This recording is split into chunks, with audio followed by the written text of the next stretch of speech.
Ask most people to name the deadliest event of the 20th century, and they will say, the Second World War. Some will say, the First. A few will mention famines or Mao, or Stalin. Almost nobody says the Spanish flu. And yet, by almost any measure, the 1918 influenza pandemic was the single deadliest event in modern human history. It killed more people than both world wars combined. More people died of Spanish flu in 24 weeks than died of AIDS in 24 years. Estimates of the death toll range from 50 million to 100 million people, in a world with a total population of roughly 1.8 billion. At the upper end of those estimates, 1 in every 18 people alive in 1918 was dead within 2 years. It circled the globe not once, but in multiple waves. It reached the Arctic and the tropics. It killed in cities and in villages so remote they had never seen outside contact.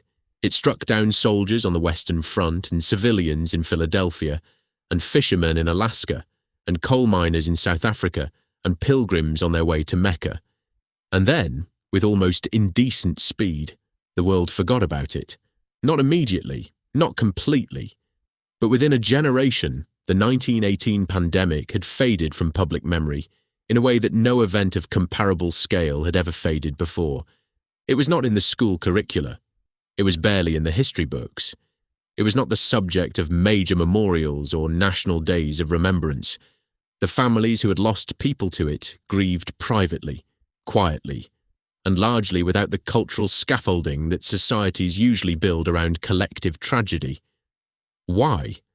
How does something that enormous disappear so completely from the collective memory of the people who lived through it? That question, the question of the forgetting, is where this story begins. Because the answer reveals something important, not just about 1918, but about how human beings process catastrophe, and what happens when a disaster arrives in a form that resists the stories we usually tell about suffering. To understand the pandemic, you need to understand the world it arrived in. By the spring of 1918, the First World War had been grinding on for nearly 4 years. The Western Front, the line of trenches stretching from the English Channel to the Swiss border, had produced casualties on a scale that still staggers the imagination. The Battle of the Somme in 1916 had killed or wounded over 1 million men in 5 months. The Battle of Passchendaele in 1917 had churned the same ground into a sea of mud for another 3 months and another 250,000 casualties. The populations of the combatant nations were exhausted, grieving, and under enormous psychological strain. Governments on all sides had built elaborate propaganda apparatuses to maintain morale, to keep people believing that the sacrifice was worthwhile, that victory was coming, that the war had meaning. Public expression of fear, doubt, or despair was suppressed, officially or unofficially, as damaging to the war effort. Into this world, a new catastrophe arrived. The conditions of the First World War were, in retrospect, almost perfectly designed to generate and spread a new influenza pandemic. Military camps crammed hundreds of thousands of men together in close quarters, exactly the conditions in which respiratory viruses spread most efficiently. The men were physically stressed, often malnourished, their immune systems compromised by the conditions of the trenches. They moved constantly, by train, by ship, spreading whatever they were carrying across continents and oceans. The censorship apparatus that had been built to suppress bad news about the war was immediately turned on the pandemic. In Britain, France, Germany, and the United States, reports of the illness were downplayed or suppressed entirely. Newspapers were discouraged from reporting on the scale of sickness. Military commanders were reluctant to acknowledge that their forces were being devastated by disease rather than enemy action. Spain, which was neutral in the war and therefore had no military censorship apparatus to speak of, reported on the illness freely. King Alfonso XIII of Spain fell seriously ill with it in May 1918. Spanish newspapers covered the pandemic extensively, and so, in a dark irony of history, a disease that almost certainly did not originate in Spain became known worldwide as the Spanish flu, simply because Spain was the only major country that was telling the truth about it.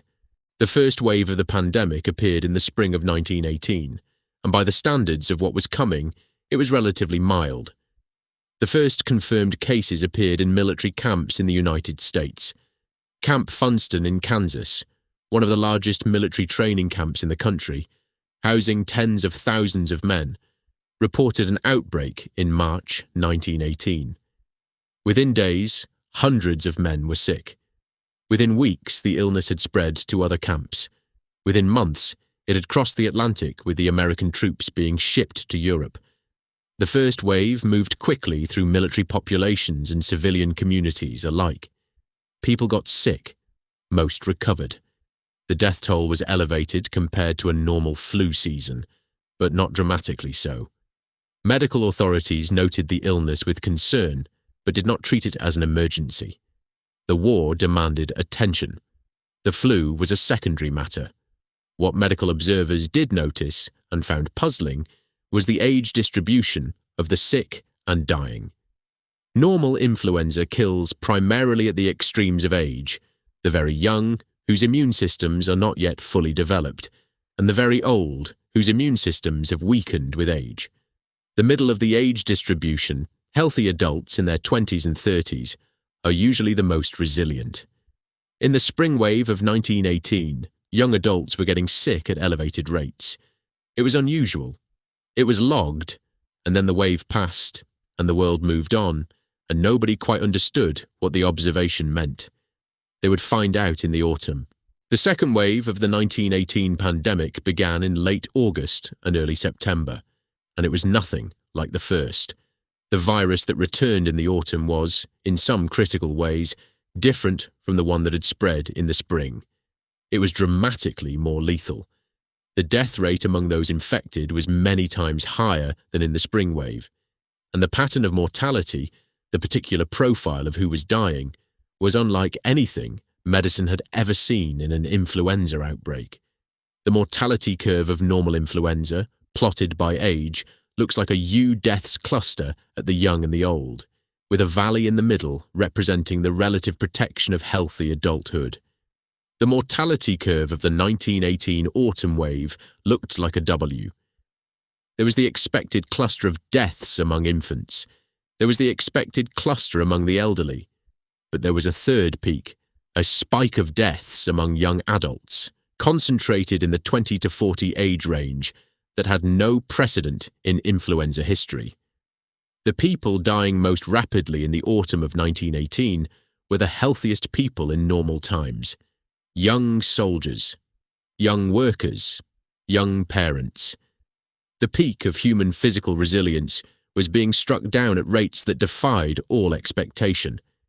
The reason, which would not be understood for decades, was the cytokine storm. The immune system, when confronted with a serious infection, releases signaling molecules called cytokines to coordinate its response. In most people most of the time, this response is proportionate. It fights the infection and then subsides. But in some people, confronted with a pathogen the immune system has never seen before and cannot calibrate its response to, the immune system overreacts. The cytokine release escalates, triggering more immune response, triggering more cytokines, in a feedback loop that becomes more dangerous than the infection itself. The lungs fill with fluid. Breathing becomes impossible. The patient, in extreme cases, turns blue, a condition called cyanosis, caused by oxygen deprivation, and suffocates. Young adults have the most robust immune systems, which meant they produced the most violent cytokine storms, which meant they died at the highest rates. The very thing that should have protected them was what killed them. But the cytokine storm, as devastating as it was, tells only part of the story. Research published by the National Institutes of Health, led by Jeffrey Taubenberger, the same scientist who would later reconstruct the 1918 virus, found that the vast majority of deaths in the pandemic were not caused by the influenza virus acting alone. Most victims who did not die in those rapid early days ultimately succumbed to secondary bacterial pneumonia. The virus destroyed the lining of the respiratory tract, opening a pathway for common bacteria, the kind that normally live harmlessly in the nose and throat, to invade the lungs. In an era before antibiotics, there was nothing to stop them. As Taubenberger's co-author Anthony Fauci summarized it, the virus landed the first blow, while bacteria delivered the knockout punch. Let's bring this down from the level of statistics and put it in a single city. Because what happened in Philadelphia in the autumn of 1918 is one of the most horrifying episodes in American urban history, and it illustrates what the pandemic looked like at its worst. On the 28th of September, 1918, Philadelphia held a Liberty Loan Parade, a public event designed to sell war bonds and maintain morale on the home front. City health officials had been warned by at least one prominent physician that the flu was circulating in the city and that a large public gathering was dangerous. The warnings were ignored. The parade proceeded. An estimated 200,000 people lined the streets of Philadelphia to watch. Within 72 hours, every hospital bed in the city was full. Within a week, Philadelphia was overwhelmed. Doctors and nurses were falling sick themselves, unable to treat the patients flooding into hospitals. Wards designed for dozens of patients held hundreds. People were dying in the corridors. Families were dying at home because there was no space for them in the hospitals and no one to treat them. The bodies began to pile up. The city's morgue, designed to hold 36 bodies, had hundreds. Coffins ran out. Undertakers fell sick. City officials requisitioned emergency storage facilities. Bodies were stacked in impromptu morgues and in the houses where people had died, because there was no one to collect them. On the 3rd of October, 5 days after the parade, the city closed churches, schools, and public gathering places. It was too late to stop the first surge, but the closures slowed the spread. By the time the wave passed, Philadelphia had lost over 12,000 people in a matter of weeks. In a single week at the peak of the outbreak, 4,500 people died. The Inquirer, the city's main newspaper, ran death notices that ran for pages and pages. People who had been healthy on Monday were dead by Friday. Across the United States, the pattern repeated. Cities that had held public events and delayed closures fared worst. Cities that acted quickly. St. Louis, which cancelled a similar parade and closed public spaces earlier, had dramatically lower death rates. The lesson, which would have to be relearned almost a century later, was already written in the data. What was happening in Philadelphia was happening everywhere. In India, then under British rule, the pandemic killed somewhere between 12 and 17 million people. Some estimates put the Indian death toll even higher. It was the single largest contributor to the global death count, and it devastated communities across the subcontinent with a ferocity that colonial administrators were entirely unprepared for and, in many cases, made no serious effort to address. In Western Samoa, a tiny island group in the Pacific, the pandemic killed approximately 22% of the entire population within weeks. 1 in 5 people dead in a matter of months. The neighboring American Samoa, which imposed a strict maritime quarantine and refused to allow any ships to land, recorded 0 deaths. The contrast between the two islands, separated by a few miles of ocean, became one of the most striking natural experiments in the history of public health. In Alaska, indigenous communities were devastated. Some villages lost the majority of their population. In Brevig Mission, a small Inuit village of around 80 people, 72 died within 5 days. The mass grave at Brevig Mission would later become scientifically important in ways its victims could never have imagined, but we will return to that. In South Africa, in Iran, in Brazil, in Australia, everywhere the second wave arrived, it left devastation disproportionate to anything a single disease had produced in living memory. Even the most famous and powerful were not immune. Woodrow Wilson, the President of the United States and one of the primary architects of the post-war peace negotiations at Versailles, fell seriously ill with influenza in April 1919. Those who were with him at Versailles described a sudden and dramatic change in his mental state: confusion, fatigue, an inability to concentrate. Some historians have argued that Wilson's illness at Versailles contributed to his compromises on the peace terms, compromises that produced a treaty that many historians consider a significant cause of the Second World War. The 1918 pandemic may have shaped the peace that ended one world war and helped cause another. The pandemic did not end with the second wave. A third wave arrived in the winter of 1918 to 1919, less lethal than the catastrophic second wave, but still significantly more deadly than ordinary influenza. It rolled through populations that had survived the autumn, finding new victims, wearing down communities that were already exhausted and depleted. And then, gradually, the pandemic subsided. Not because of any medical intervention. There was no effective treatment for influenza in 1918. Not because of any vaccine. The influenza virus was not identified until 1933, 15 years after the pandemic.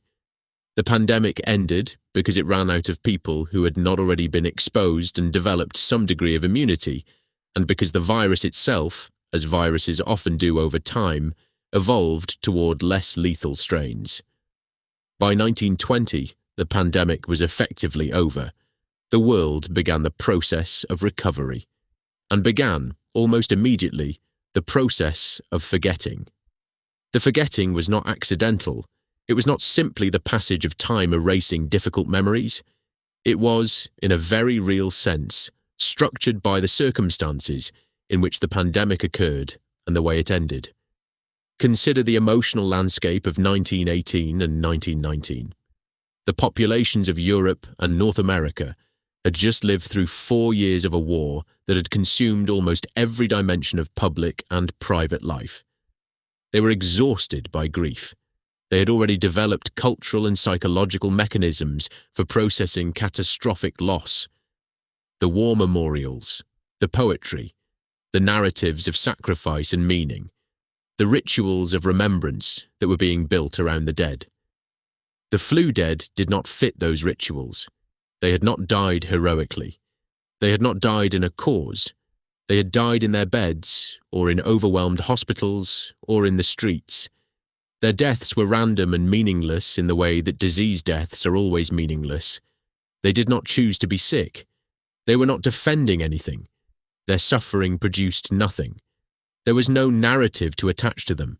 Survivors often described a desire, conscious or unconscious, to simply move on, to not speak of it, to get on with rebuilding lives that had been double devastated, first by the war, then by the disease. The flu was processed not as a collective event requiring collective memory, but as a private grief, an individual loss, something that happened to you rather than something that happened to everyone.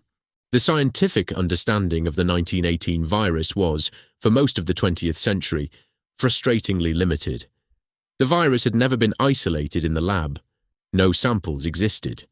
The tools to analyze it, modern molecular biology, genetic sequencing, did not exist until decades after the pandemic. What scientists knew about the 1918 flu was based on clinical observations from the time, retrospective analysis of medical records, and serological studies of people old enough to have been exposed in 1918. Then, in 1997, a researcher named Johann Hultin changed everything. Hultin had actually visited Brevik Mission once before, in 1951, as a young graduate student, when he had attempted to recover preserved samples of the 1918 virus from the bodies buried in the mass grave. The bodies had been frozen in the Alaskan permafrost since 1918. In theory, the virus might still be intact. In 1951, Hultin's attempt had failed. The tissue samples he recovered were too degraded to yield viable virus. In 1997, Hultin read a paper by a molecular pathologist named Jeffrey Taubenberger, who was attempting to reconstruct the genetic sequence of the 1918 virus from preserved lung tissue in the US military's archive of medical samples. Taubenberger had partial sequences, but needed better samples. Hultin, then in his 70s, wrote to Taubenberger offering to go back to Breivik mission. He funded the trip himself. He flew to Alaska, contacted the village council, obtained permission to reopen the grave, and excavated it. One of the bodies he found was a heavy-set woman whose body fat had insulated the surrounding tissue from decomposition. Her lungs were preserved in the permafrost. Hultin collected samples and sent them to Taubenberger's lab. From those samples, Taubenberger and his team eventually reconstructed the complete genetic sequence of the 1918 influenza virus. They identified what made it so uniquely lethal, specific features of its proteins that allowed it to bind to cells deep in the lungs, unlike ordinary flu strains that infect primarily the upper respiratory tract, and that triggered the immune overreaction responsible for the cytokine storm. In 2005, working with a broader team, they reconstructed the actual live virus in a biosafety level 4 laboratory, one of the most secure laboratory environments in the world. For the first time, scientists could study the 1918 virus directly. They could understand what it did and why it killed in the particular way it killed. It was, in the most literal sense, a resurrection of the thing the world had tried to forget. The lessons of the 1918 pandemic are not abstract. They are specific, documented, and in several cases, directly applicable to the present. The lesson of Philadelphia versus St. Louis is one that public health authorities have known for over a century. Early intervention saves lives. Communities that closed early, cancelled public gatherings early, and enforced distancing measures early had dramatically lower death rates than those that delayed. The data is unambiguous. The political will to act on it, in 1918 as in more recent times, is a different matter. The lesson of Western Samoa versus American Samoa is similarly clear. Isolation works when it can be achieved quickly and completely. Maritime quarantine is not feasible in a world of air travel, but the principle holds. Limiting movement limits spread. The lesson of the cytokine storm, that a healthy immune system can, under certain circumstances, be more dangerous than a weak one, has shaped influenza research and pandemic preparedness planning for decades.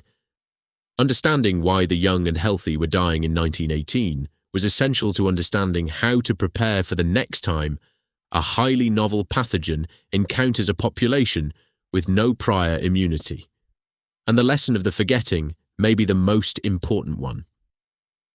The 1918 pandemic was not adequately remembered, studied, or incorporated into public health planning in the decades that followed.